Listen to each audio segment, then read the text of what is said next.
for the following counties: in Maryland, Calvert and Charles, and the following counties: in Virginia, Southern Fauquier and Stafford. High wind warning in effect from noon Saturday to midnight Saturday night.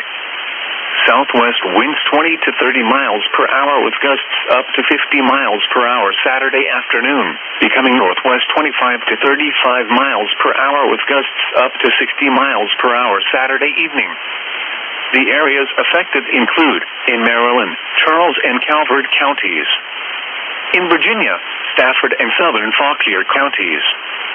The hazardous weather conditions are expected from noon Saturday to midnight Saturday night.